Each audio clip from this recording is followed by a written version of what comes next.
Hello, everybody. I am going live right now, and we are going to hear some music from our guest, Barnaby Finch.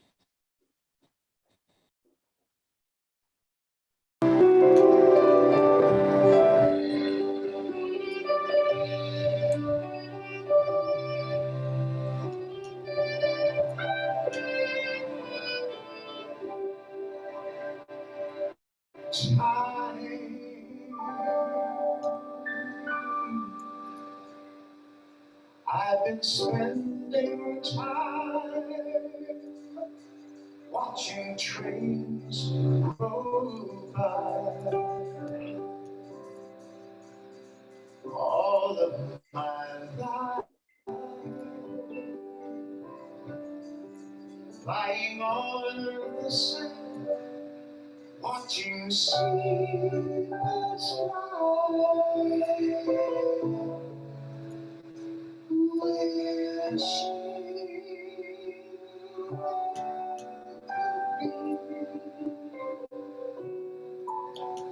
Someone waiting home for me, and it's telling me it might be you. It's telling me it might be you. All of my life, looking back at lovers as they walk past me. All of my life, wondering how they met and what makes them last. If I found a place, would I recognize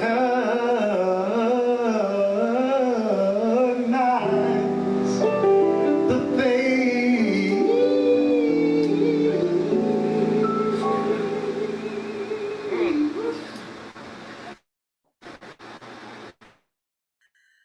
Yeah, it's telling me it might be you. It's telling me it might be you. So many clouds to take, so many dreams to wait. Lord, there's so much love to make.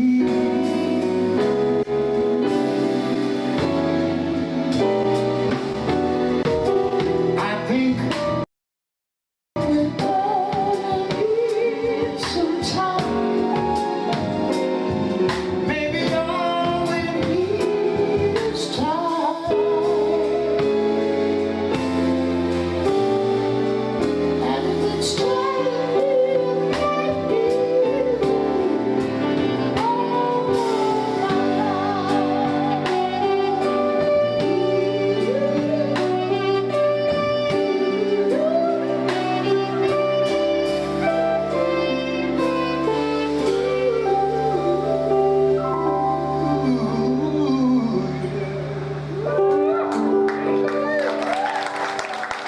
I've been saving love songs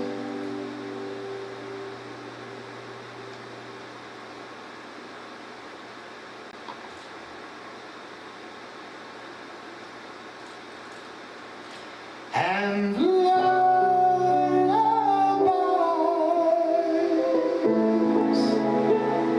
and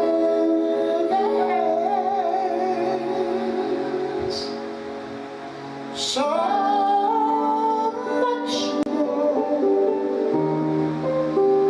no one's ever heard before, never heard before.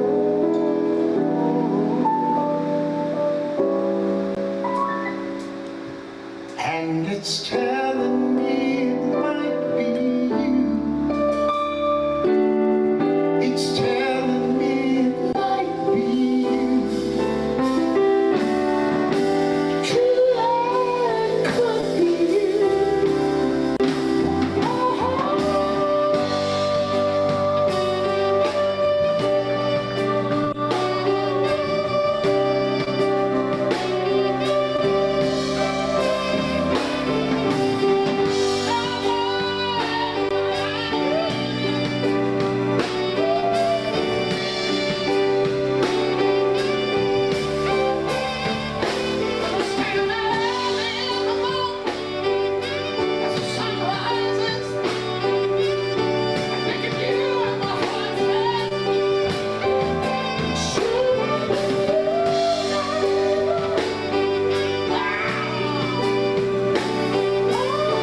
Mr. Phil Penn.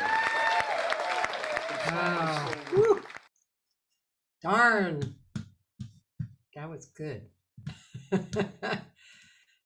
Phil Perry, one of the all-time great R&B singers. I mean, I got the privilege of working with him, 100 shows over the years with Yeah. Lee Ritenour, because Lee used to travel the vocal, and he's an amazing singer. And had the privilege of doing that tune numerous times with Dave Grusin on piano, which, is a whole nother level. Yeah. And I remember Dave more than once telling the audience that this was the definitive version, the Phil Perry version. And, we used to do that tune a lot back in the day. And what an amazing singer Phil is. And the place we were playing was called DVAC. It was a Diamond Valley Arts Center in Hemet, California.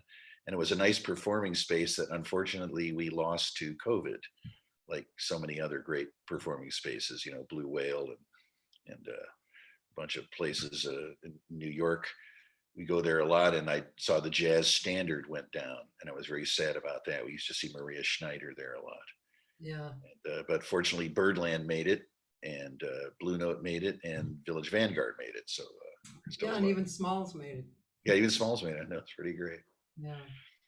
And that was the whole show was a tribute to Dave Grusin music. We had a bunch of film cues of his that I transcribed, and had a guy playing strings, and it was really a fun show. We raised pretty good money for try to keep that place open. That was before COVID. Even then, it was a struggle. Where did you say it was? Was it in Idlewild? No, it's a little town called Hemet, California, which is down below Idlewild. Yeah. Another smaller town, kind of starving for culture, and a lot of acts played there a lot, and it was a really great venue. But they just couldn't keep the rent up during COVID, so it went away. It's too bad. Yeah, it's really too bad. Yeah, like the Blue Whale. I mean, I just can't imagine why the landlord might tear it down inside, because it's already built that way, and somebody might come along and want to take it over, as a new venue. Right. Maybe they won't, because there was a pretty spiffy venue in San Diego called Anthology, and we saw Chick Corea, Pat Metheny, and Michelle Dugucello, a bunch of great artists there, Ronnie Laws, and it went under, but they didn't tear it up completely inside, and now it's a place called Music Box, and so now we get to go hear good music down there, and it seems a shame to tear down $1 million worth of infrastructure. I know it does, really. Blue Whale had great sound. Yeah, next week we're going to the Canyon Club. Do you know about those places around? Yeah, I've heard about them. I haven't been there, but I've heard it's pretty nice sound. Very nice, big, pretty big room. It's a room, but it's pretty big. Several hundred people, maybe 200 at least, 300. And one of my friends is an engineer, and he's, before COVID, he was just about to go to Vegas, like for a really big gig, running sound and stuff. It was going to be great. Just on the half of the week, then he would come home. That closed down, but so now he's head of the sound for the Canyon clubs, and they're going back to work. And I can't remember his name. Danny Seraphin. He's playing. Oh yeah, he's wasn't he in Chicago? Yeah. Great. Oh, yes. Cool. Should be fun. Are you going to perform there at some point? I don't think so. My style isn't. My style isn't Canyon Club, probably. I know what you mean. So, okay, so I'm going to have the Barnaby Finch story. I know that I know your later part of your life, or I know about it a little bit, but I want to know, I'm curious about the early part of your life, where you grew up, and were you a piano player from the beginning? Well, I grew up I was born in Chicago, Oh. and then we moved to various suburbs during the 60s. Hmm.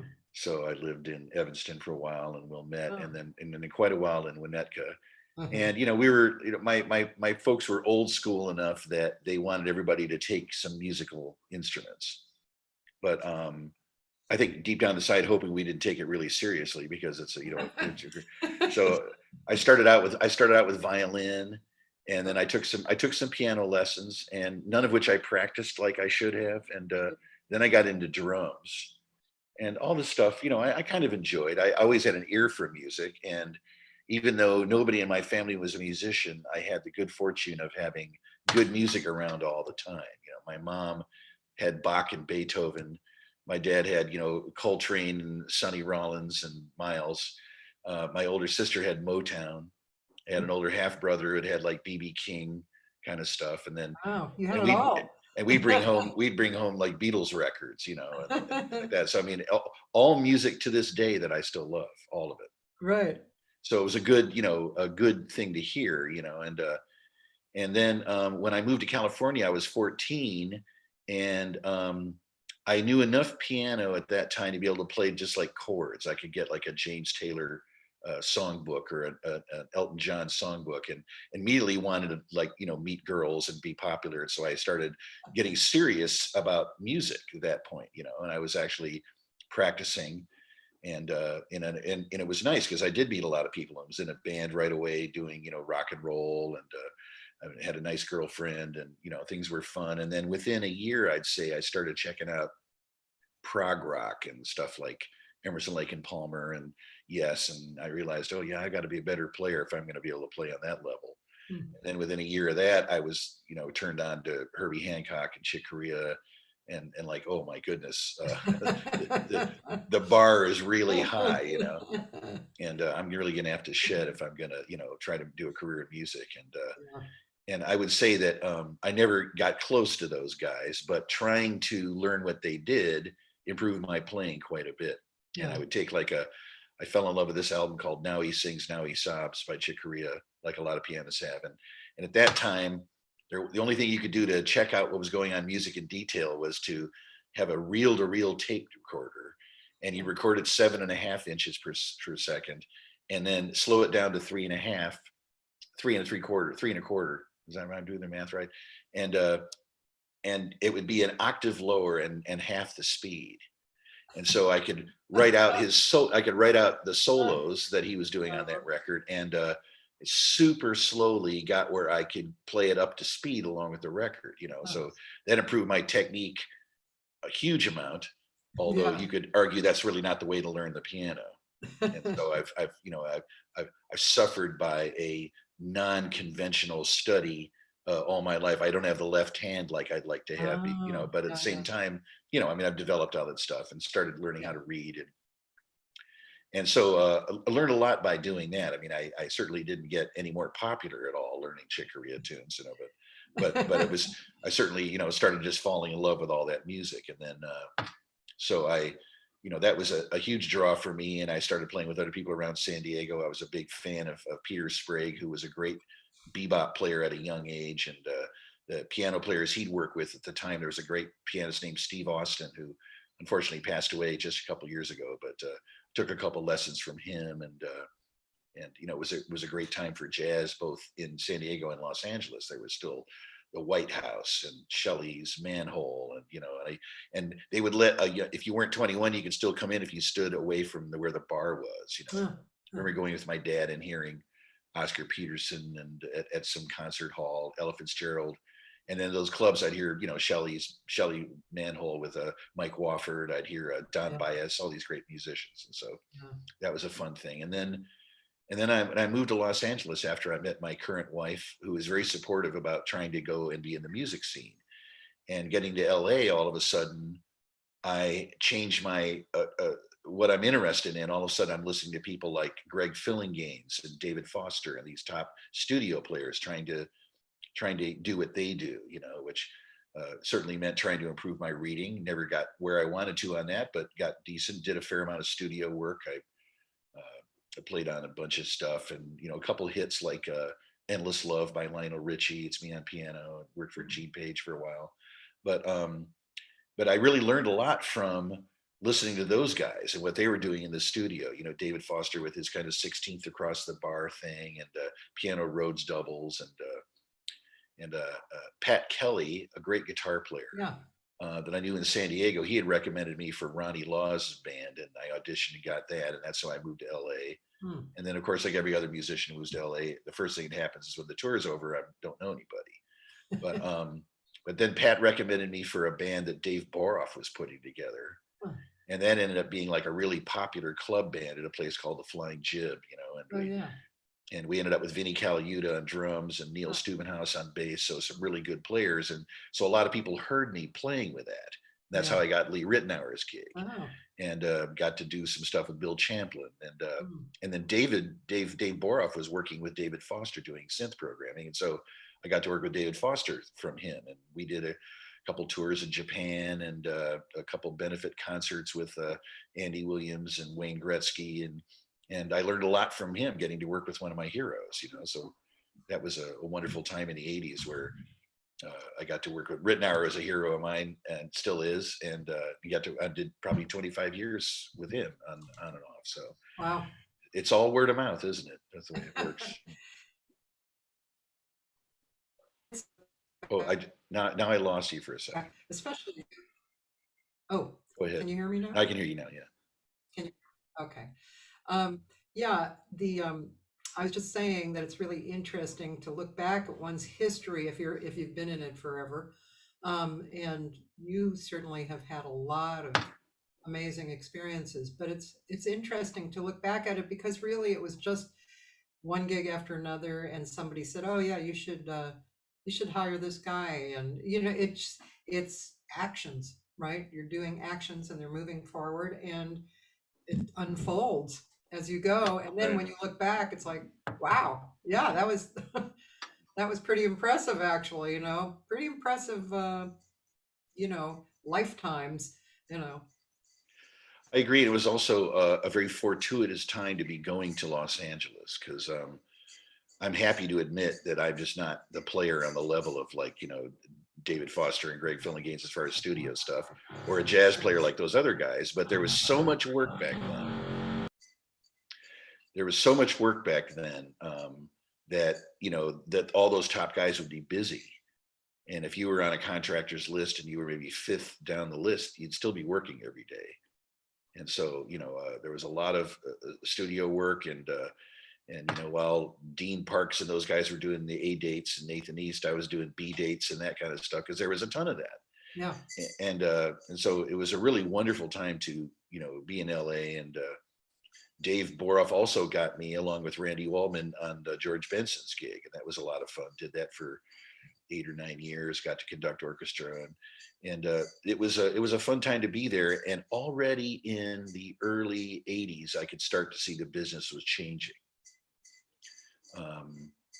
First thing that happened was sampling, where you had a keyboard, like an emulator, that you could play a whole string section on. Oh.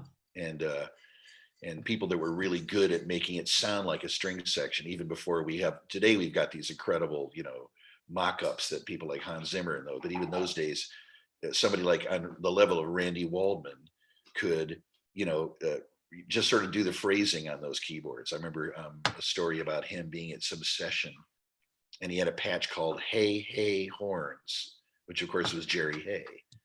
And the story was that he played something that sounded pretty cool, and Jerry heard it and was pretty upset, because he could see, that there'd be less work. Now, in Jerry's case, he didn't suffer. He's such a luminary that he's worked every day for his whole life. But at the same time, you can tell that at that point there was a room full of musicians doing a television show, and then pretty quickly it was a sampler and a guy with a Mac. And so just one person doing the music for TV. And then the same thing happened to film, although there was a cachet of having an orchestra. So like John Williams wasn't going to agree to do a movie unless he could have a full orchestra. But still, at the same time, you could just smell there was going to be less work. And so sampling and sequencing, was sort of the beginning of the end of the top studio scene. And same with Napster. And because I was never the top guy, I could easily see that I'm going to have to make some adjustments. So learned about investing and things like that. And when I had good years, I saved, and so I'm glad I did that. So now I can, pretty much do music for fun and with players I like and everything I enjoy. And it's not as large a percentage of my income as it used to be by any means. And I'm glad I'm in that position. Not all my colleagues were able to foresee the changes, and some of my colleagues were of that top percentage groups where still work all the time. The Randy Waldman and Nathan East, people I've known for years. They're just the top of the business, and they're still doing a million gigs. But it's really changed as well. Yeah, Randy Waldman. I mean, we used to hang out. We were young musicians here in LA. A lot of people were like that. Actually, who I went to college with and had a band with? You probably know him, John Robinson, the drummer. Oh, he's astonishing. He was in JR. my band in college. Oh, I remember being on the road, my first tour with Ronnie Laws, and Pat Kelley and I are sitting in the lounge at Logan Airport. Yeah. This is probably 77. And John Robinson's the drummer. Yeah. And it seemed like by next year, he was Quincy's guy, It was happened like right out of college, he was in Rufus. Yeah. And then amazing musician. Yeah, really, really wonderful. Yeah, Kind of reminds me a little bit of Tom Breckline. They're just so smart and so musical and accomplished. Yeah, boy, those are two incredible drummers. And when you talk about JR and how he can bury a click, and he's one of those guys for the studio. There's like maybe 5 people in history that you hear people talk in hushed tones about their ability to just have perfect time and come up with the right part. JR, Jeff Beccaro, Steve Gadd, John Guerin. It's just a group of people that can do that thing so amazingly well. And it's a whole different world from geniuses like Tony Williams and Roy Haynes and those guys who I also deeply respect. But yeah, that's interesting, isn't it? Sometimes it comes up in conversation about people, like piano players, for example.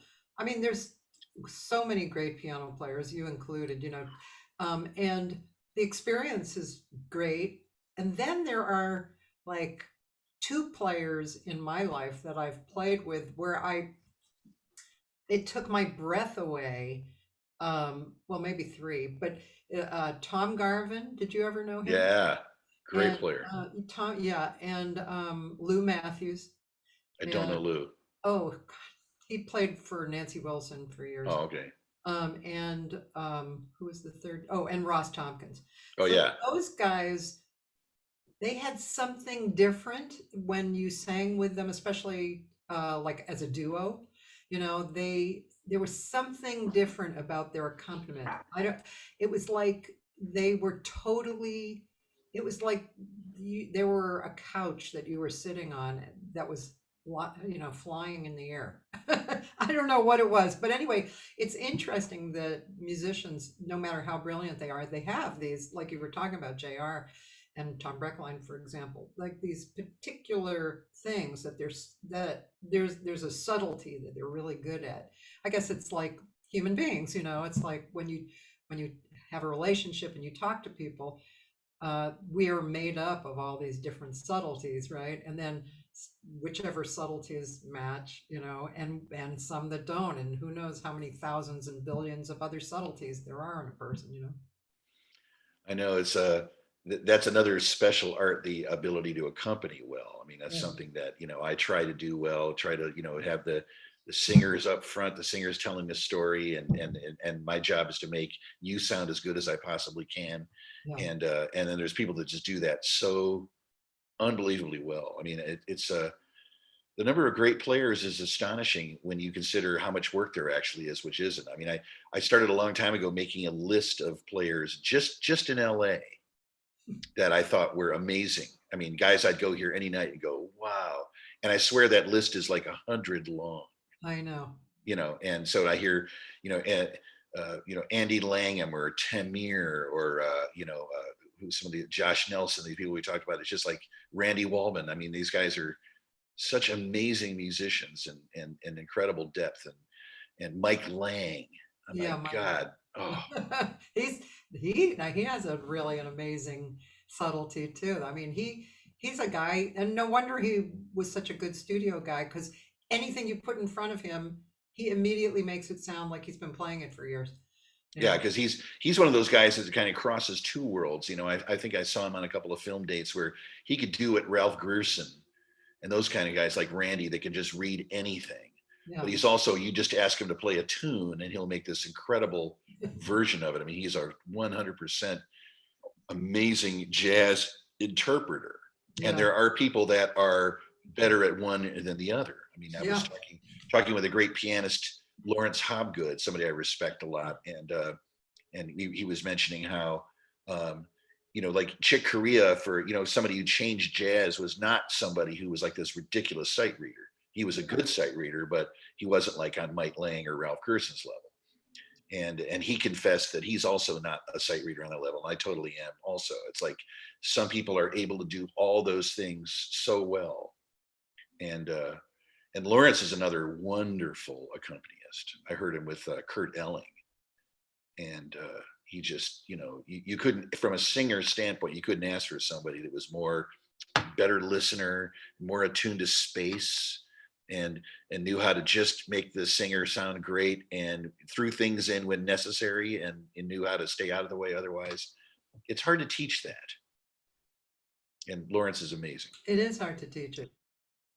Yeah, yeah, I agree. I talked with Mike Greensill this week. I mean, his big company job was for his wife, Wesla Whitfield. And are you familiar with them? I've heard the name, but I haven't seen him live. Yeah, Wesla was kind of the queen of where cabaret meets jazz. Her phrasing was perfect. Her voice was beautiful. She was beautiful. She was kind of going towards musical theater, and she got shot in the back and got paralyzed from the waist down. And that was around the time when Mike met her. And Mike is a great pianist and knows a million tunes. And they just, they got together. And so, but it's when you listen to them, it's really beautiful. I mean, and of course, there's the classic of Tony Bennett and Bill Evans. I mean, and you don't really think of Bill Evans as an accompanist, but that particular pairing was so gorgeous, wasn't it? Oh God, it's an amazing. I mean, Bill Evans. I mean, he's one of the piano players where you never meet a piano player that isn't like influenced or heard him. There's like about That's so true. there you can talk to piano players and I'll tell you how great Phineas Newborn was, and Art Tatum, and they've influenced a lot of people too. Certainly Ahmad Jamal.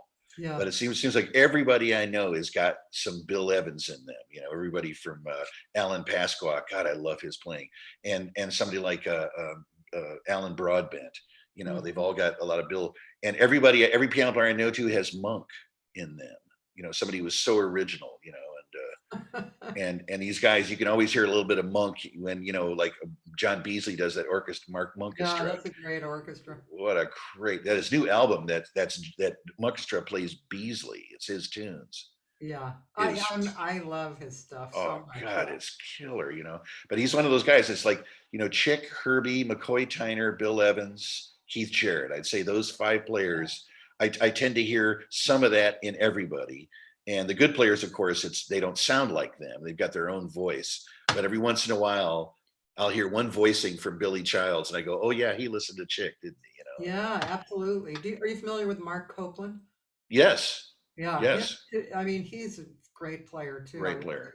I love And his. Jeff Keezer is another unbelievably, Yeah, it's kind of underrated, in my opinion, considering his mastery of the piano. I mean, he's up there with Meldau in terms of command of the instrument, yeah. and amazing musician. There's just so many of them. It's a joy to listen to music, isn't it?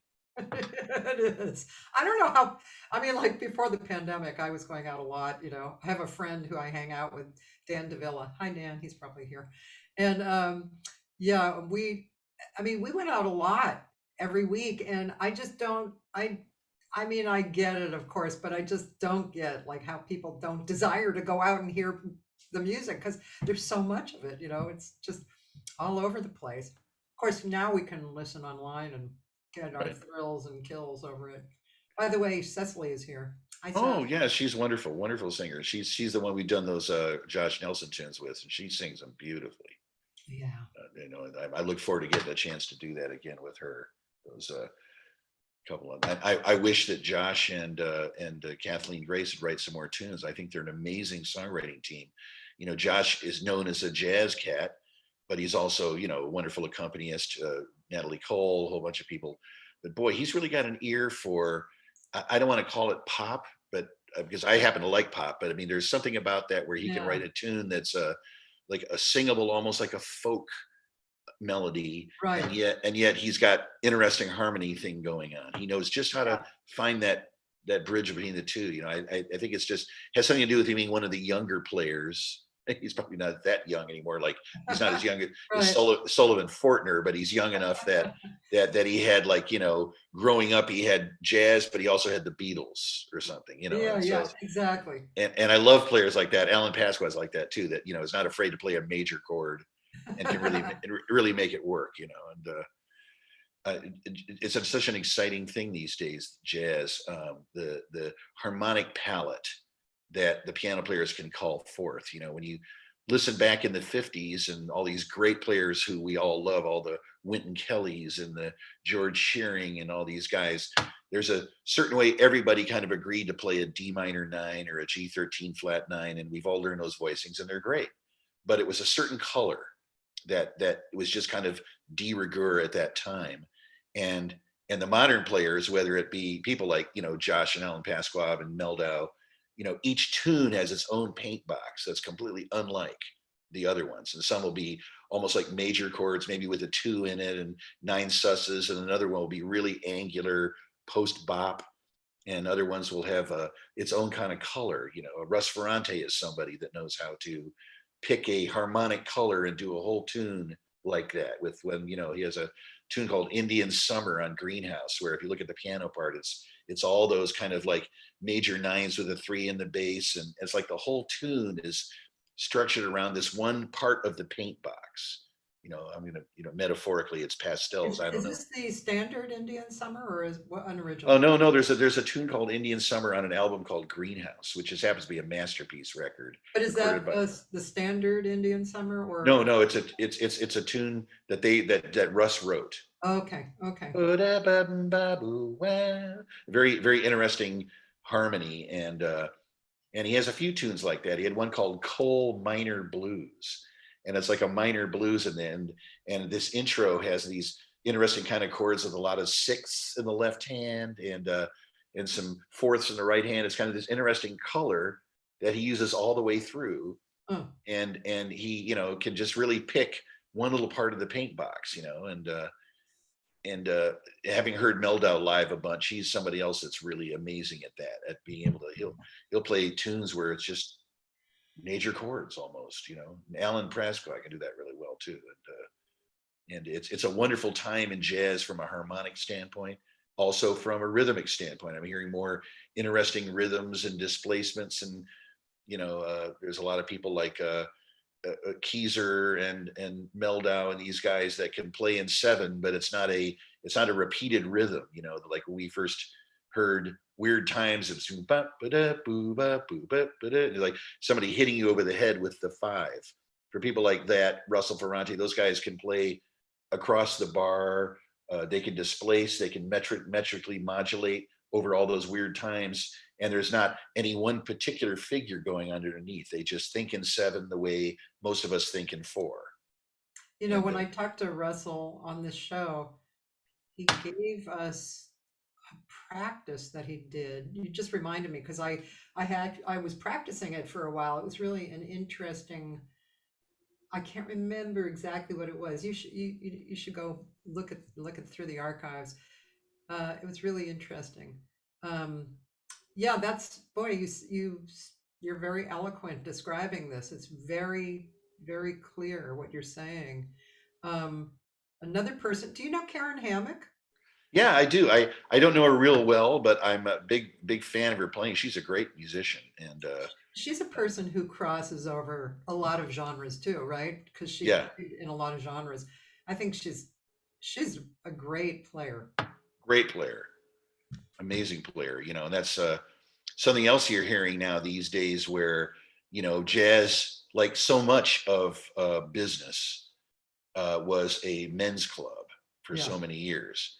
And there was always, Marion McPartland, and there was always Patrice Rushen, and really, really great players. And now there's like more and more ladies, coming to the fore. Jerry Allen, the late great Jerry Allen, was a great player, but is it Kate Dutton? That's a Yeah. Okay. friend of great player. And I mean, it's just a whole Allison bunch. Miller, Oh, I mean, it's just amazing. great I mean, drummer. Wow. so that's another thing too, where I'm glad that is finally being broken, where there's more and more, women in jazz, women in music, and Yeah. and I'm just, we have a little group I get together with every couple of weeks of good musicians, and we analyze music, and it's mostly been classical. We've done Shostakovich, Sibelius, Bartok, and that kind of stuff. But I threw in like a couple Vince Mendoza scores, and the last time we got together, we discussed Maria Schneider. And God, what a great composer she is. I mean, somebody who totally doesn't sound like a big band writer. She can write that stuff. She can write the old school swing with the background parts, but she also really is more like an orchestra. And she'll have these interesting ensembles with like accordion, and she'll have like a tune that's like a tango, and another tune we analyzed, which is almost like a folk melody, a real simple chord progression, and then by the middle of the piece it's completely outside, and the score is like, twinkly Ionian.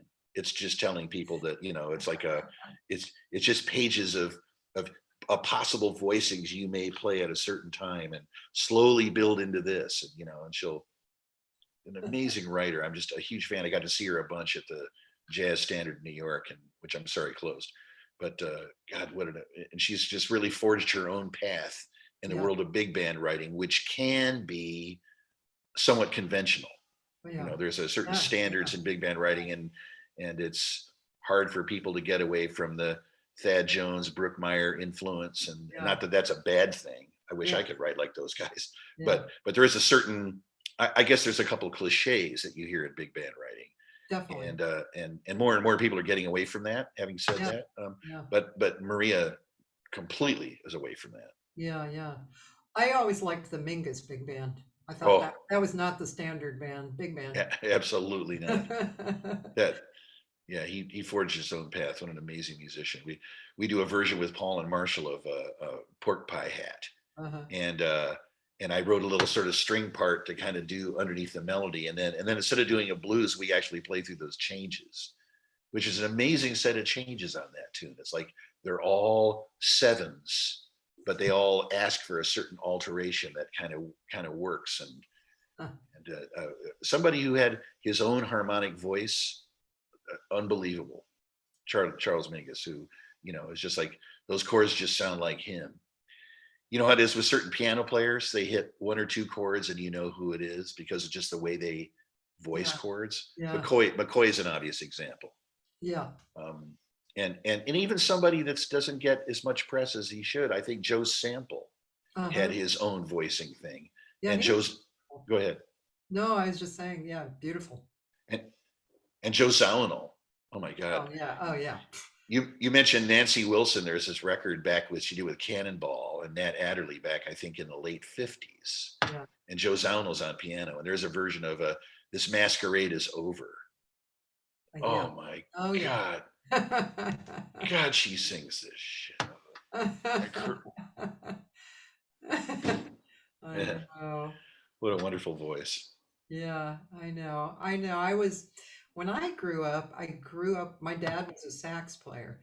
And I had twin sisters 4 years older than me, and one played piano, and they both sang. They were really good. They had similar sounds because they were built alike. And but with my dad growing up, I, definitely was into his music and his big bands, and there was Stan Kenton and Ella Fitzgerald and Rosemary Clooney. And then as time progressed, of course, I got into the rock of my sisters, right? The rock and pop and stuff. And then when I was in college, like 72 to 75 at Berkeley. And Boston was so packed with all of the music that you love and experienced too in your home. And yeah, and then all of a sudden it was my choice, right? And I started, besides what was obviously happening, like, Motown and stuff, the jazz, I started listening to Miles and then Weather Report, and ECM, and that all uh, kind of stole my heart and my head. It's just uh, kind of opened up space. I guess that was what it was. It just, it was great, really beautiful. And I feel like I feel like I'm getting back to that now. I mean, it's kind of hard because of the pandemic, right? But I have this gig now, twice a month. And we play the first set and then I have a jam. And boy, this last Saturday, it was really nice. Dave Arnay was on piano and wonderful bass player Ahmet Turkmenoglu and drummer Mark Van Eyck. And the band was beautiful, and I felt like I could improvise and, just stretch out and leave space and respond. And it was really nice. And so I think for whatever reason, whether it be my age or the pandemic year or the time of mankind, I feel like something has changed again, like something has expanded and the borders have relaxed, which is just a great feeling.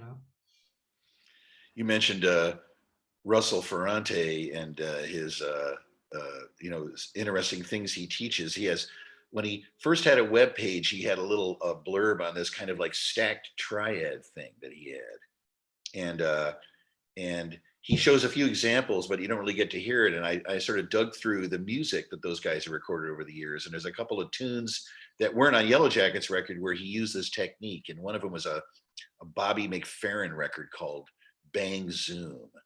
And there's Yeah. a tune I think called a Remembrance where he starts with this beautiful these stack chords. They're both triads, but they're over a pedal bass, and it's got this angelic kind of sound. And he also used it on they did an album called Peace Round. It isn't actually a Jackets record. They did, and he used it on Have Yourself a Merry Christmas intro. But if the musicians out there want to see, I actually have a transcription of just those voicings.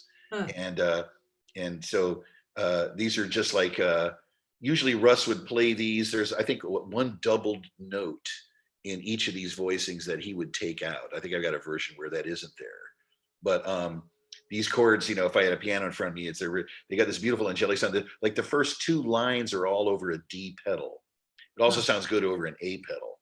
And then I just did it in other keys, like there's C sharp and here's C.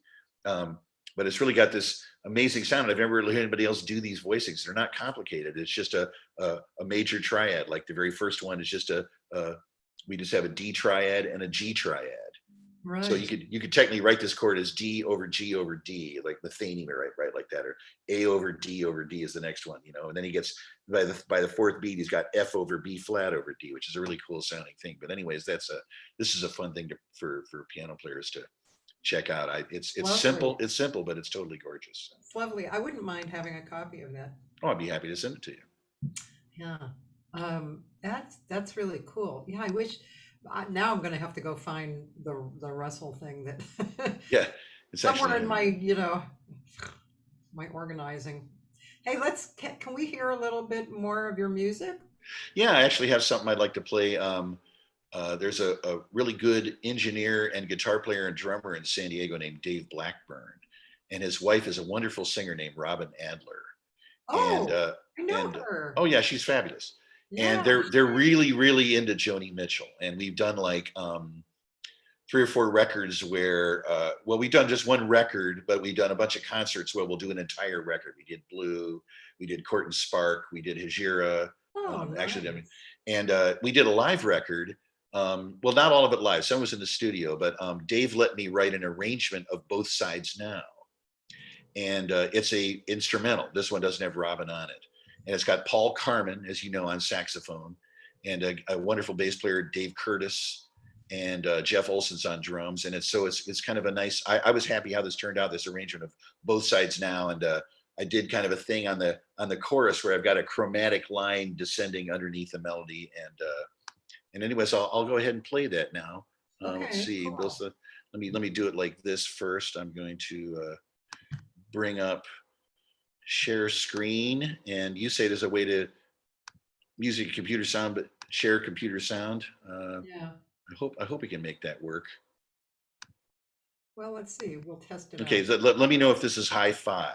Okay. Once I get this going here, and here is both sides.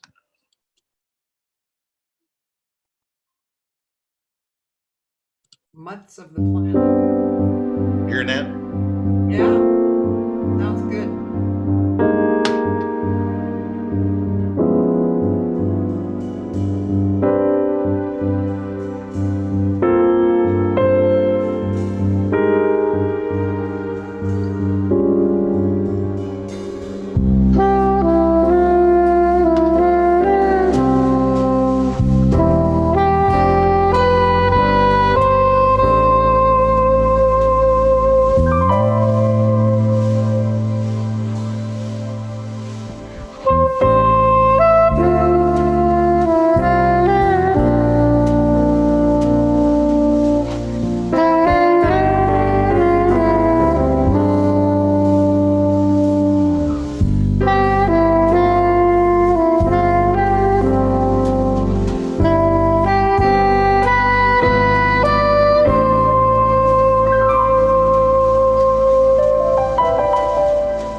nice. Wow, that's really beautiful. Well, thank you. I was very happy you let me put that. But the rest of that record is more. Uh, some of the tunes we did very close to Joni's versions. Dave was very meticulous about having the alternate tunings that she was famous for. But other ones we really stretched a lot and changed. One tune I thought came off really great was an arrangement Dave did of Woodstock, where everybody gets featured a little bit, and at the end we go into a pinball wizard for a second, kind of evocative of that era. That's a pretty cool arrangement. So is was that your arrangements or That particular tune was my arrangement. The um, rest of the record is either pretty close to Joni or Dave Blackburn rearranged. He's kind of the vision behind that group, you know. And, those guys, they know every Joni Mitchell tune, and Robin can sing every lyric, and they're pretty amazing couple, I'll say. So it's that fun. was really quite beautiful. Yeah, I have a I mean couple that's other things. Yeah, part what's that? Oh, gorgeous thanks. songs. And when Joni did the Vince project, the Vince Mendoza project, that Oh, song and a case of the case of you. I know. Wow, forget about that. Yeah, that's like a legendary that first record. I think it was that album Both Sides Now? Is that the record, the Yeah, first record? You know, and that was like a one album. And I remember actually heard that for the first time over at Peter Sprague's house. Duncan Moore said, yeah. "Oh, we got to listen to this, guys." And during a break in recording, he put that on, and we were all just like, "Oh my god!" And then since then, I've had somebody sent me just the orchestra on that without Joni's vocal. Not that I don't Really? like her vocal; it's beautiful, but it's really fun to hear Vince's Yeah. incredible arrangement. He's a great arranger. I've bought a few of his charts, and one time I bought one of his charts, and there was a small clam in it. I wrote him back very humbly, Vince. I'm a huge fan. Got to tell you, there's one little mistake here. And he's like, "Oh, thanks for fixing that." I wonder what was that going on.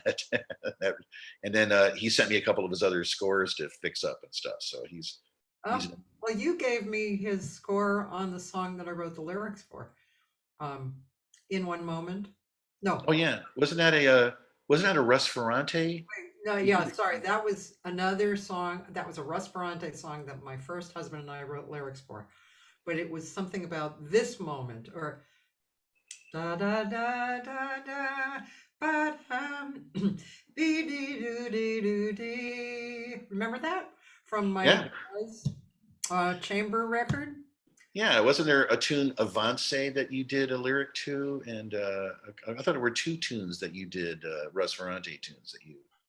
No, let's see. So this was a Vince Mendoza thing. I'm just looking the for the jazz chamber. Um, but it was called.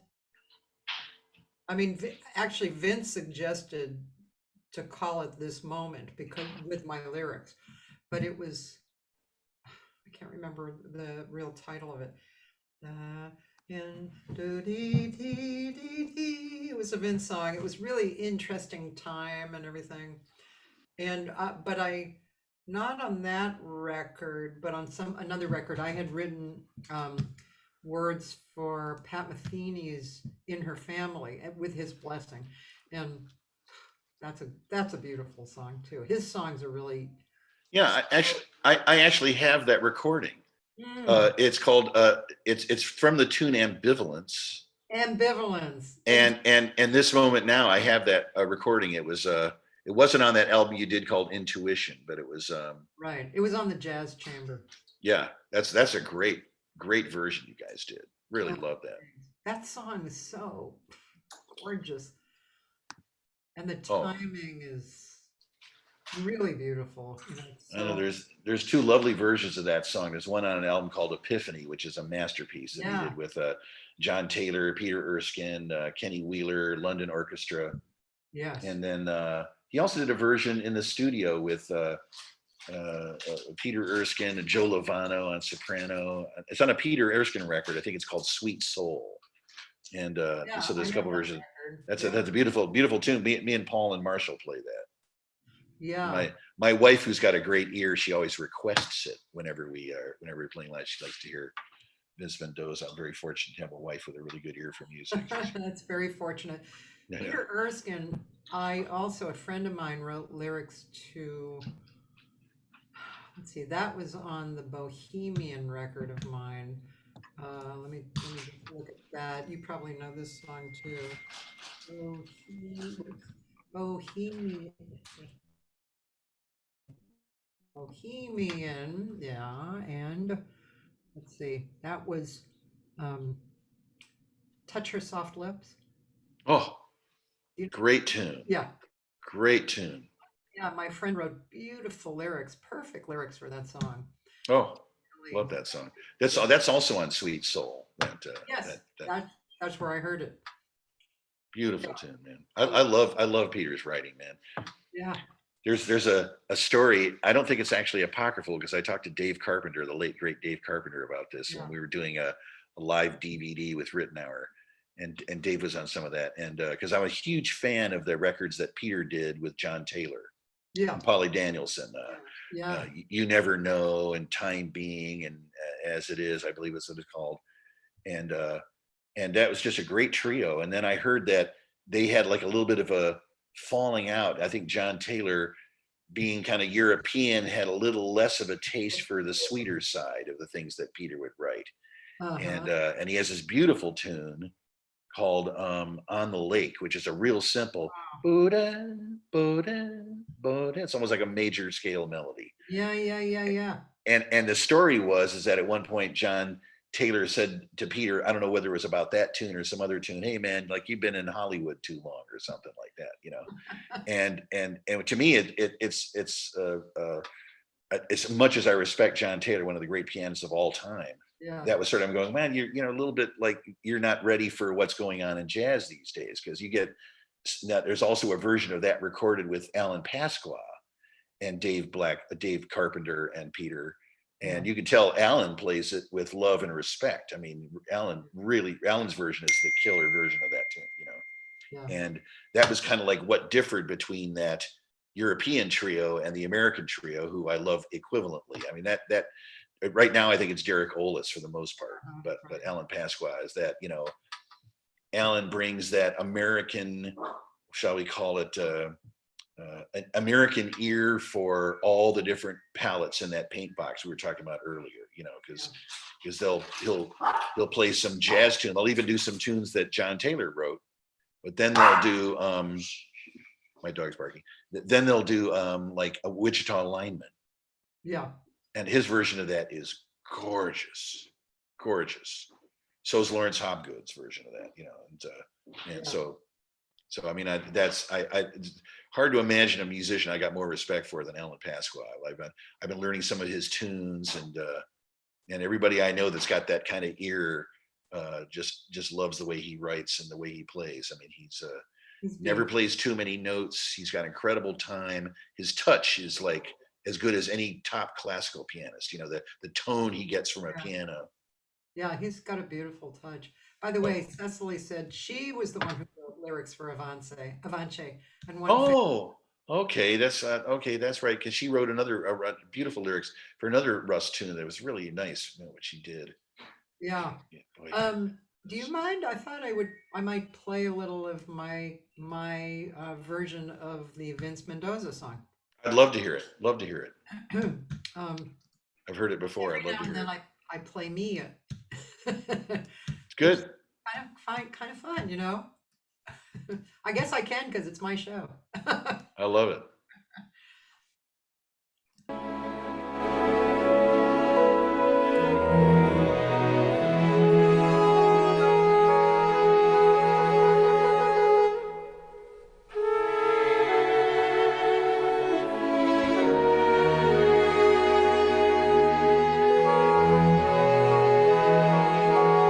In this moment now, I feel a thought that's real. As I look at all the things I always always felt would matter more. And now I see all the days gone by, just memories. Today lives in this moment. We're the here and now, and all our plans will turn into our hopes and dreams. And then I see them as they do become. And then I see them from the place from where they came. And then I see them as what they could be. And then I know them from what they are showing me. And then I see them, and with all their pieces showing, and I see my life is a living thing growing.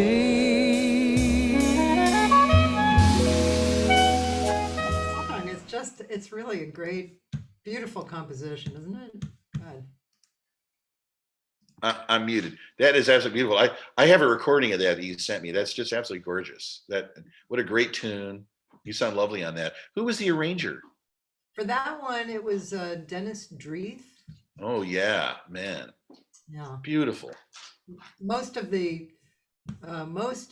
that was arranged. Like 5 of the songs were arranged by Bevan Manson. Oh, you couldn't get anybody good, huh? He's a genius. He's good. Yeah. You guys should talk. You would like each other. I don't know if you're friendly. Oh, I don't know him personally, but I mean, you want to start talking about arrangers, and I got a list of those kind of guys. Right, I know. Then there's the arrangers. Yeah. One of the guys on our little Zoom group that analyzes music is an amazing arranger named Chris Walden. Huh. And he's done, I mean, his list of credits is pages and pages and pages, and he's done a bunch of stuff for singers, and a bunch of stuff for David Foster. He wrote a symphony which we analyzed, and that's just a gorgeous piece of music. And I told him, yeah, I'm going to be stealing some stuff out of that right now. Amazing musicians. There's so many of them. I know, it's just endless. I produced or co-produced a film composer named Catherine Bostic, and she's coming out with another record that we co-produced, and she's a great writer too. She writes these, I call them Americana songs, but because she's a film composer too, she has these other sensibilities that come in, and yeah, she's just really beautiful, and it just kind of made me realize how many composers and arrangers are out there. I mean, it's incredible. Endless. Yeah. I thought I'd share, if I can find it here. I thought I'd share my list of just LA piano players. Okay. that I recommend that anybody go hear these cats, and it's just LA. Let me share the screen. It's like this. All these guys. Dan DeVille is sharing your list of credits. Thanks, Dan. Here we go. So I don't know if you can see that. So Yeah. these are just LA guys that there, a lot of them are internationally known. Yep. But every single one of these players, I totally recommend if they're playing somewhere, and guys that I've known around for years, Weingart, Babco, and Waldman, Larry Williams, and those kind of guys, Andy Langham, Josh Nelson, Greg Fillinganes. But there's even guys what I've only just recently started to get into, like Scott Kinsey did a beautiful playing on this new record with Jeff, incredible. With Jimmy Haslip. Yeah. And Mike Garson, I got to hear him with this incredible band from Budapest, the Fekete Kovacs amazing, and then Tom, some of these guys who I've just, well, Stu Elster, I know Matt well, Rode. Tom Rainier is Uh, amazing. oh, Gary Fukushima is one of the most uh, kind of advanced rhythmic people I know. I have a band with him called The Moment. yeah. So everybody on this list is worth checking out, and I know I'm missing about 100. Oh yeah, And that's the thing about the music business right now. I mean, it's hard to imagine every single person on that list being busy every day, but they have the talent to be busy every day. And that's the thing about our business, is that there's so many people want to be players, and there's so much talent. I made up a statistic about the music business in America, and I just made it up, but I stand by it. And that statistic is there's 100,000 musicians making a living as musicians in the U.S., and there's 1 million that should be, and there's 100 million that think they should be. So that means like 1 out of 3 people, and they some of them are really lame, and they'd be happy to take your gig for free, which is why when I work in a club, I make about what I did back in the 70s. But there really are like 1 million, and some of those million of those guys on that list where they're not household names, yeah, and they're not even as well known as some other LA players. And every single one of those guys on that list is amazing musicians. yeah, So it's quite a world. yeah. It is quite a world. I know people. Many people say to me, "Oh, you know everybody," and it's like, well, there's so many people to know. They're fabulous. So I know. we're out there like, are you familiar with Vardan of Sepian? Yeah. Oh yeah. I think I have one of his records. He's a genius too. Amazing. Just saw him perform the other night with RTM, the cellist. RTM, yeah, Oh, incredible. be there. Anyway, there's it just goes on and on. And like you say, there are people who maybe aren't that known, you know, who are just wonderful. Oh, I know. It's an amazing world. I'll tell you that. And in a way, it's a sad thing because there's so many great players that should be working more than they are now. But it's the same is true for writers, for Yeah, dancers, for poets, for playwrights, for actors. It's just the arts are something we're all drawn to, and there's only so much work for just and it's just kind of it's just sad, but that's the way it's always been. And so I totally understand. But I know that especially this last COVID year, my colleagues who rely on their live gigs, a lot of them have really suffered, and there isn't studio work like there used to be. There was some last year, but even like Dean Parks, who I talked to the other day, he was at a session. He goes, "Yeah, I've hardly done any sessions this year," and that's and bless you. thank you. He's somebody who, if there's going to be sessions, he's going to be busy, and he did some. But I mean, it's really been a hard thing. And there's also some like my colleagues that they're not like starving. They're really the top people, but they still count on that tour being a good chunk of their income. A wonderful singer, an old friend, Kate Markowitz, who I Yeah. did George Benson's band. She's been with James Taylor for years, and she's a wonderful singer. And I think that she probably counts on James's tours as being a significant chunk of her yearly income, Sure, yeah. and hasn't been able to do that for a year. And she's good enough. She's going to survive no matter what. But I mean, there's a lot of people on that aren't hungry. They're not by a freeway ramp with a cardboard sign saying "We'll groove for food," but it's got to be a big chunk of their yearly income is taking a hit Oh, yeah. last year. And so let's just hope everybody gets back. And I know. All right. Do you know Lamont Van Hook? no, but the name is familiar. Who told me A about it? backup singer. I Yeah. I believe he worked with James too, but he has kind of a sweet setup at home, so he's been doing session work at home, you know, the backups and stuff. He's amazing.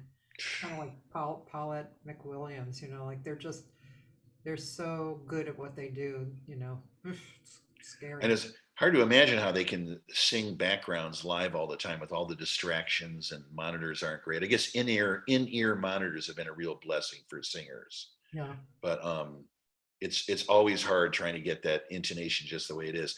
I even heard that like some bands, even bands that have really great singers with really good intonation that never fails, will sometimes still have an auto tune going just to have it so that they're never out of tune. I heard that about Alison Krauss.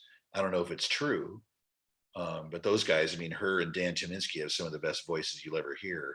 But I think when they were doing 100 shows a year or more, they might have utilized that at a certain point. It's just a rumor, but My but husband was worked on the Tonight Show doing lighting for years, and there were groups who were doing auto tuning like that, and yeah. so yeah. But people like, just for instance, Lisa Fisher, I Oh don't get the impression she's doing auto tuning. She's no. pretty courageous and amazing. I mean, Oh, she's great. I got to tour with her a little bit with Ritenour. She did a couple of tours that Gerald Albright was on. God, uh-huh. what a singer. And she's a sweetheart too. She's really, really fun to hang with. She's got a great positive energy and a good spirit, but an amazing voice. And she wasn't even as well known. This was, 15 years ago or something. And now she's just, she's like one of the really a well-known artist in her own right, you know. Yeah, incredible. She does. I mean, what she does is unique. Oh, she's It's incredible. great. Yeah, It's she's not real. 20 feet from stardom anymore. Or whatever No. that. By the way, another great piano player who's here, but he's going, but he'll watch later. Otmaro Ruiz, Oh, I love Admaru. He's an unbelievable musician. and he's God, your fan. oh God, he's incredible. My wife loves him too. There's a version of a Vince Mendoza tune called "She Never Has a Window" that is on Jimmy Haslip's Red Heat record. And Atmaro just, he does this great intro on there and these great solos. God, he's an amazing musician. He is. He just kind of do everything and do the jazz things. Also got this wonderful Latin feel. I wrote out recently like his solo from another tune from that Red Heat record, and I was going to ask my copyist friend John Eidsvog, who's one of the best copyists, like how would you write these rhythms out?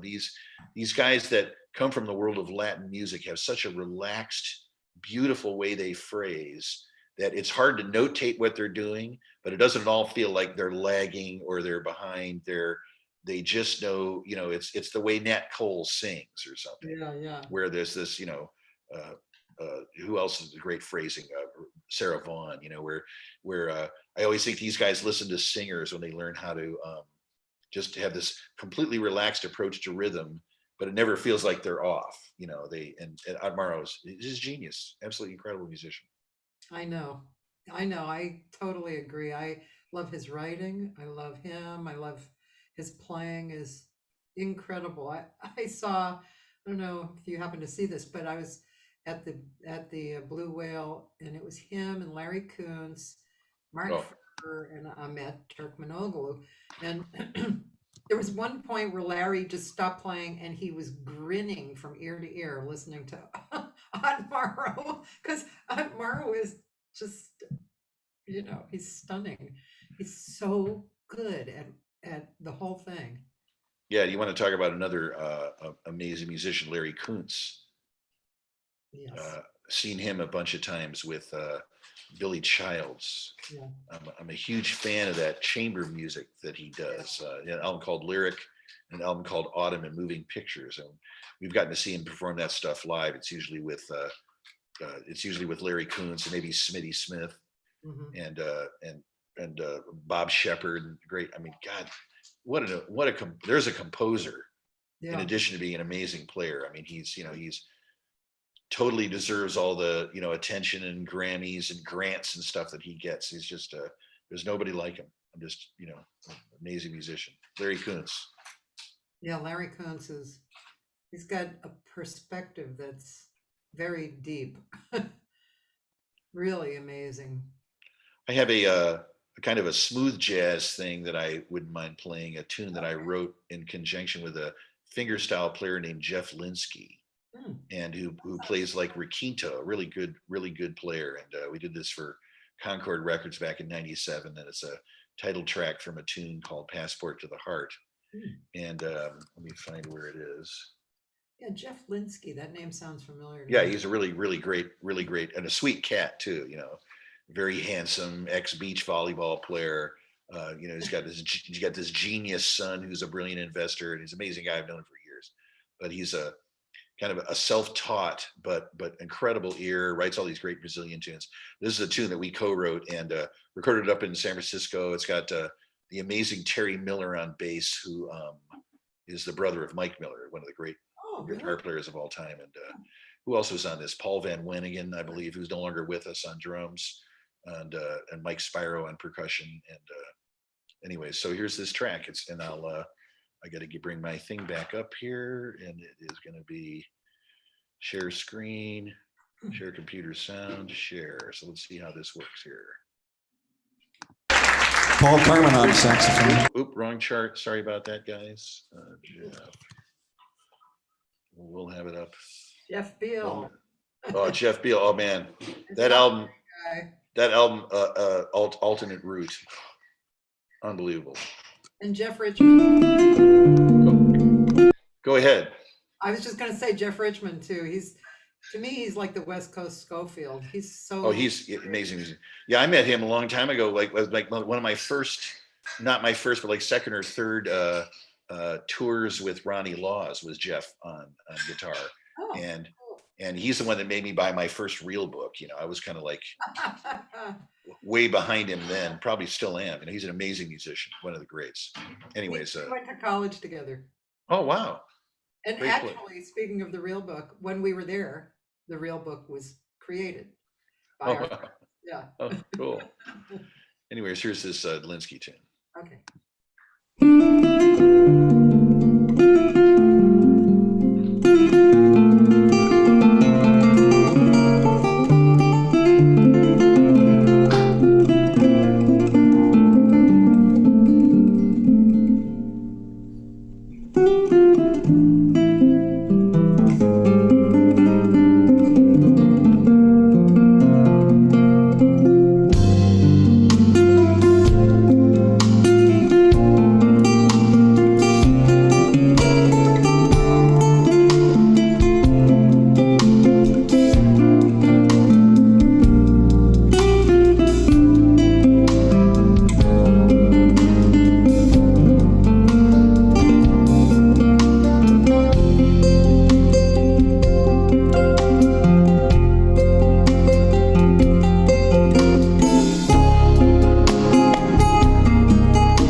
have the voice that I keep hearing in your contributions is beauty. Yeah, I would say I certainly am sort of a fan of sort of the lyrical side of music, and uh, that doesn't mean I don't like players that can do more angular stuff, VJ Iyer and those kind of people like that. But I do tend to gravitate towards people like Vince Mendoza, who and Alan Pasqua, and that aren't afraid to play beautiful music. Yeah. And I'm just really kind of a fan of that. I'll never, when I listen to really outside music, I can really get into the energy and the connection. But at some point, I'm looking forward to getting back to lyricism. I even find lyricism in we were just listening to that group that listens to classical music. We listened to Bartok's Fifth Quartet, and that's fairly dissonant piece of music, and yet somehow the writing is just, it's all melodic. The week before we listened to a piece that was kind of a 12-tone row, and all that stuff sounds a little bit stiff and algorithmic and mathematical to me, and I always wondered why composers were attracted to something that was so programmed ahead of time, so algorithmic, and it always sounds like that to me. And like Bartok's music doesn't sound like that to me.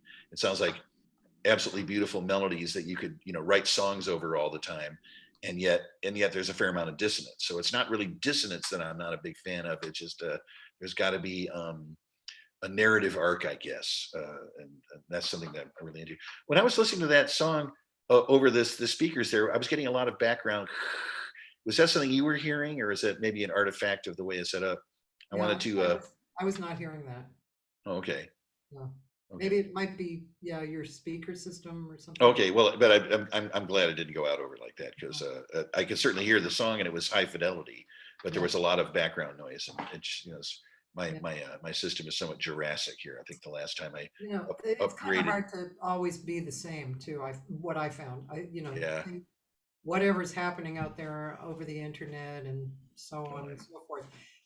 As you were talking, I was thinking about Eric Dolphy and and that is one of my all-time favorite songs. Eric Dolphy, Out to Lunch. Oh my God. I just love that song, and it's pretty out, but it's melodic too. Yeah, I'd say I get that from Ornette too, who can write some pretty out stuff, but he's also got an incredible sense of melody and a huge influence on a bunch of players too. So he's thumbs up for me. For some reason, like when Ornette was playing with it was it Pat Metheny? Yeah, he did. He did Pat Metheny. So during that period of time, it was in LA. They came to LA and they played in that theater across from Capitol Records. And it had like two of a bunch of different musicians, two bass players, two whatever it was, two drummers. It was kind of a large theater, not huge, but at least 500, held 500, and I could not get far enough away from the music. There was no dynamics. They used no dynamics, but all the people I knew in town were in there and loving it. I just couldn't. The sound was so cacophonous to me. I couldn't get past that. It was really too bad, because obviously something cool was happening, but I just couldn't do it. Well, it could have been part of the acoustics of the hall, or the sound man wasn't exactly who Pat picked. But I mean, he's occasionally done things that are almost intentionally repellent. Yeah. Like, didn't he even have a whole project called Zero Tolerance for Silence? Yeah. And I think it's a pretty, cacophonous kind of thing. It's supposed to, it's just he has that side of him, but it's not the side I like. Yeah. But I mean, to me, I'm a big fan of the whole still life talking letter from home era, and I'm also a gargantuan fan of The Way Up. That's a totally integrated 70-something minute piece. I don't think I know that. Oh, it's amazing. The whole album's one tune, but it's got a million different things going on. That's one of the compositions he wrote with Lionel Mays. That's I've studied that piece a lot. You have to listen to a lot to hear all the connections in it. But one of my favorite composers. Well, Lyle Mays, of course, that's another Oh, genius. another unbelievable musician. Yeah, What a loss. yeah, that was amazing. He came one time. He came. I used to work at Musicians Institute, and he came for a workshop, and I'm sure he was talking over the head of at least 80% of the students, but it was incredible to listen to him. Yeah, he's amazing. My wife and I got to see them at the Universal, I think it was Universal Amphitheater, right when The Way Up came out. This is about '05.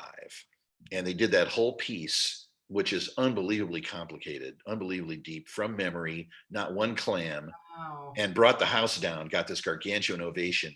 And then they played for another hour and a half doing, Minuit and all these other famous Pat Metheny tunes, Letter from Home and, what's that, Last Train Home. And I mean, it's like a 3-hour show. It's just astonishing. And it was Lyle Mays certainly was in the band, but Antonio Sanchez on drums. Oh my God. There's another incredible musician, man. There was a singer, Pedro Aznar, who used to sing with him during the early days. And I did a workshop with a singing group that I had put together in we went to Argentina to kind of like a summer camp. It was like a week summer camp, with all these heavyweight Brazilian and South American artists, like, who was there? Oh gosh, he's albino percussionist, very famous. Oh yeah, I know who you're talking about. I can't remember his name. Albino percussionist from Brazil. He's like the guy. He's improvisational. He's plays guitar and piano and percussion. And anyway, he was there, but Pedro Aznar was there too. It was amazing. Oh my God. Pedro Aznar. He has that kind of soulful, releasing voice, that's takes you away, and it perfect for Pat's music, Yeah, we're big fans of Dori Caymmi and Ivan Lins and Milton Nascimento. I got to work with Javon once with Ritenour, and I mean those guys are incredible, and it's funny too that just the Brazilian approach to rhythm is something that we have a hard time, us gringos up here in the U.S. I know that's Spanish, but it was there was a guy named Silva, a really great, not Marcos Silva, and he gave a talk to a bunch of my club mates, and he was just, they all want to be really respectful, and they are respectful of the high quality of American musicians.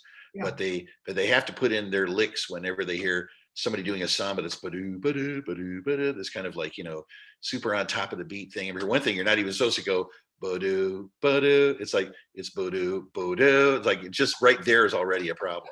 And not understanding the difference between what they call the upbeat and the downbeat rhythms, where, they hear a samba and they instantly know what's the proper rhythmic thing that's supposed to be happening on guitar or piano.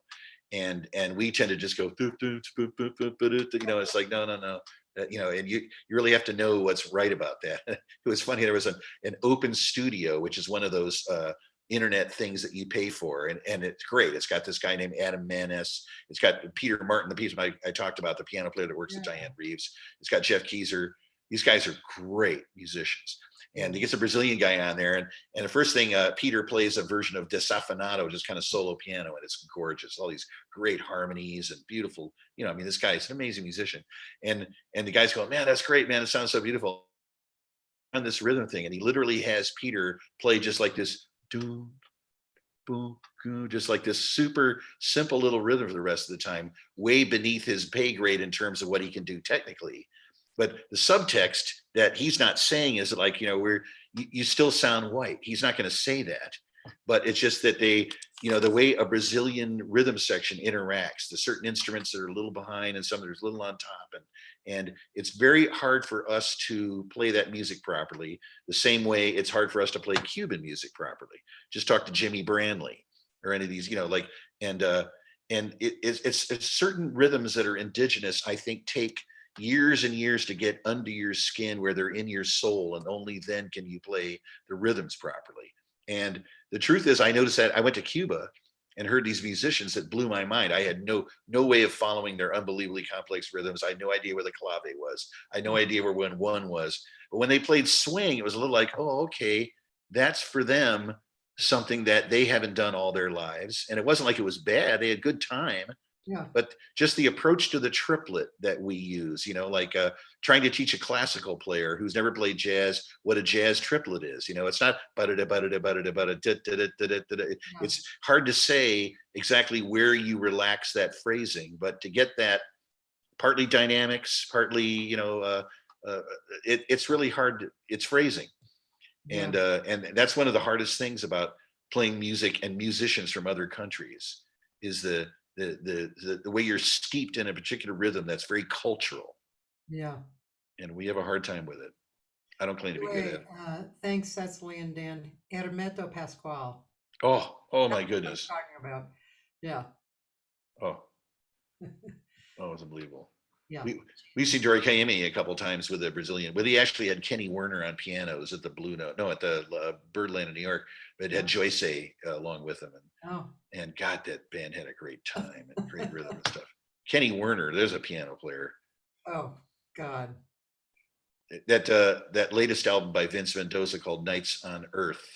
There's a couple of tracks that are him with Christian McBride and Joe Lovano and Gregory Hutchinson on drums, and it's just got this wonderful East Coast thing. And Kenny Werner plays ridiculous solos on really hard changes, and it's just melodic and gorgeous, and just like every note on that record I cherish. I mean, that's an amazing piece of music. I played through those tunes and got in the charts from Vince, and it's just I'm just a huge fan. What a creative writer he is. Yeah, it really is beautiful. I like how Kenny shares his information too, teaching wise, and it's great because he does live in that beautiful universe of ability, where ability meets creativity, and the fact that he can share that. And did you know that Berkeley, about 5 or 6 years ago, actually created a department of effortless mastery? Oh, I mean, named after Kenny Werner's book. Yeah, and Kenny's the head of it, and they train people to deliver it. Wow. Yeah, it's pretty amazing. Do we have? Cecily said, "How about Secret Story?" Oh, yes, we love that record, Secret Story. That's also one of my favorite Metheny records. I remember reading an interview with him, because he that was I think he'd had a broken heart at that point in his life, and he'd also hired a wonderful arranger who just passed away, somebody who all the musicians know, but most people on the street don't, named Jeremy Lubbock. Oh yeah. One of the great arrangers. And I remember him, a Pat interview, and he was saying, once I had that album in the can, I sort of felt like, if I died, I knew I had that album in the can. He really highly regarded how that one came out. Yeah. And I don't know how much time we have left, but I wouldn't mind playing this other tune, but it's about 8 minutes long, if you don't mind. That's totally fine. And it's actually Woodstock by Joni Mitchell. Yeah. And it's that same band that we did that I did the arrangement for of Both Sides Now. But this is Woodstock, and it's kind of arranged by Dave Blackburn. You can hear the Rhodes in it pretty good, and it's really kind of a Robin sings, and I just really like how this track came out. So if you don't mind, I'd like to play that. Yeah, no problem. Let me just bring that thing back up. Share screen. I'm gonna try advanced and see if if I can get the sound to be better, even though I don't think you'll be able to see my face. But let's give it a shot and see what happens. Okay, that's fine.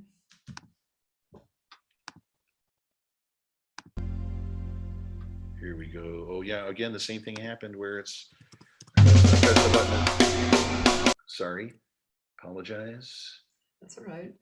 Here we go. I did find that on your side, if you leave the volume all the way up, it tends to distort a little. So just okay, I'll turn it down a little bit. I'll turn it down a little. Thank you.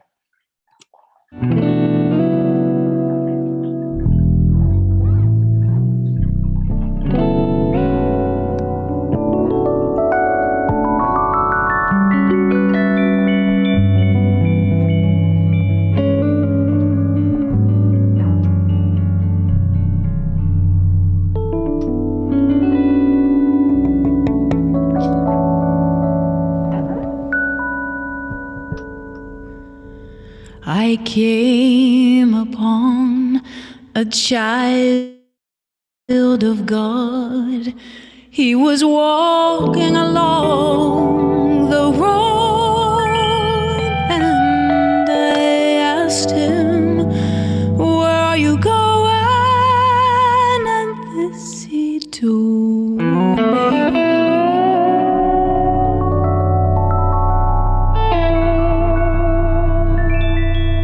He said, "I'm going on down to Yasgur's farm.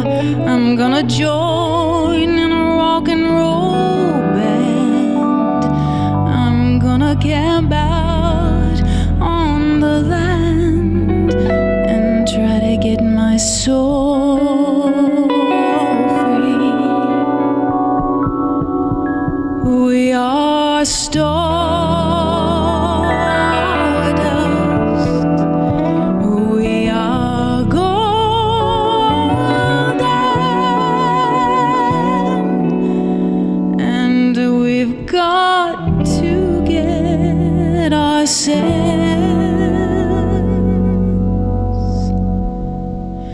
back to the garden.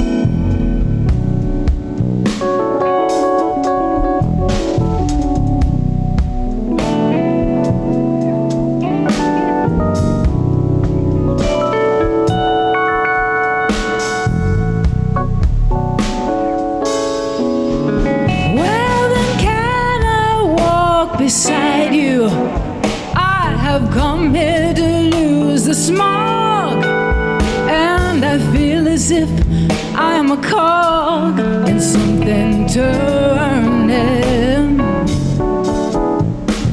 Well, maybe it's just the time of year, or maybe it's the time of man. I don't know who I am, but you know life's for learning. We are stardust, we are golden, and we've got to get ourselves back to the garden.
to the garden.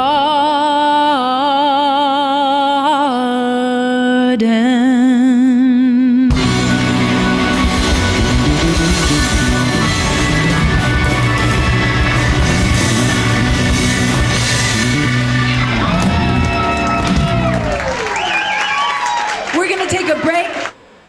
Yeah, man. Wow.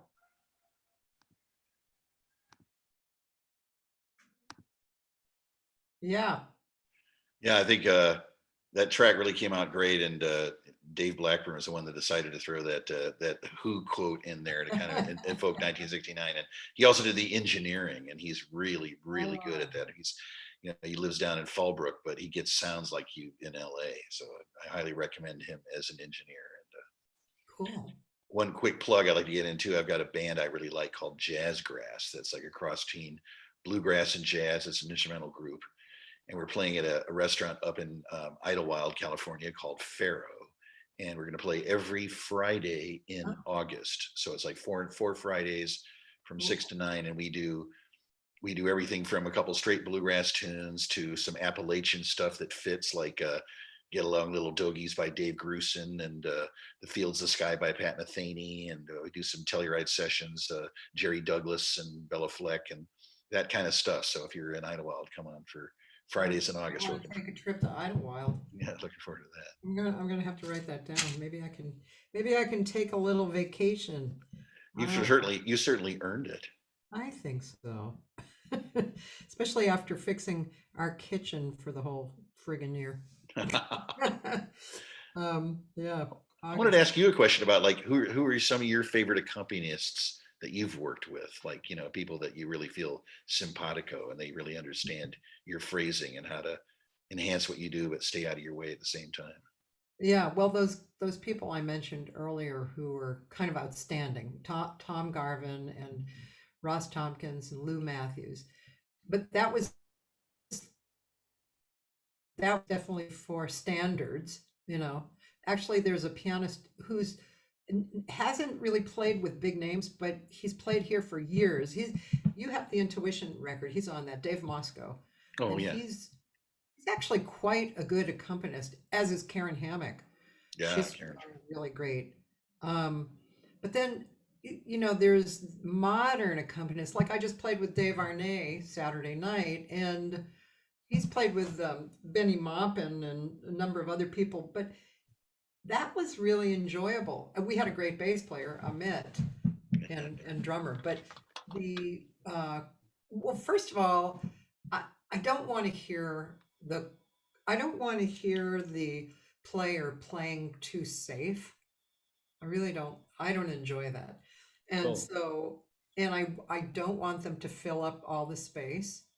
Of course.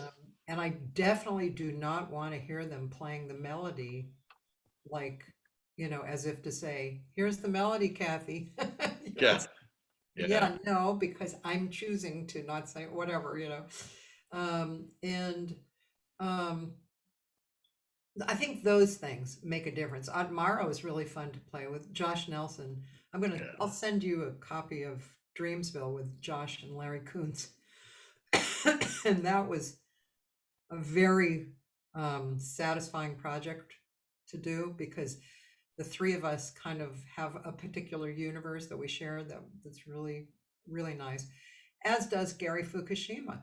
Gary Fukushima, his sense of harmony and rhythm is on the outlying,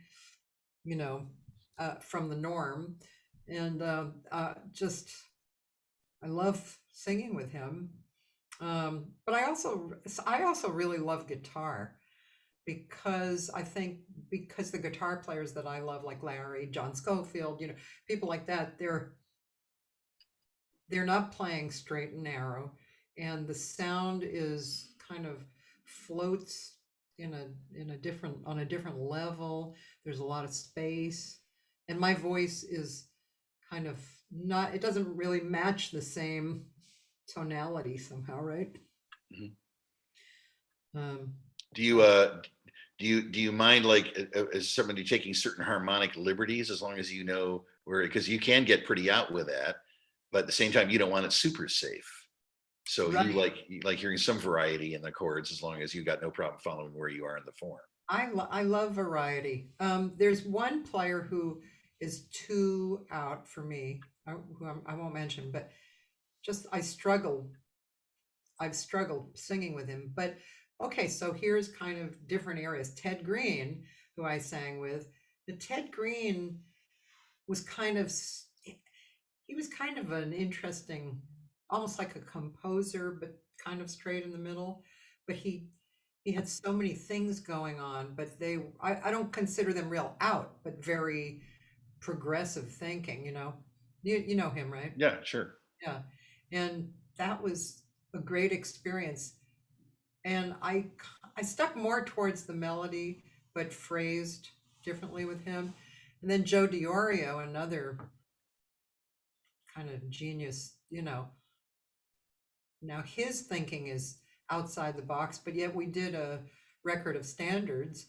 That was really beautiful because we really locked in together, you know.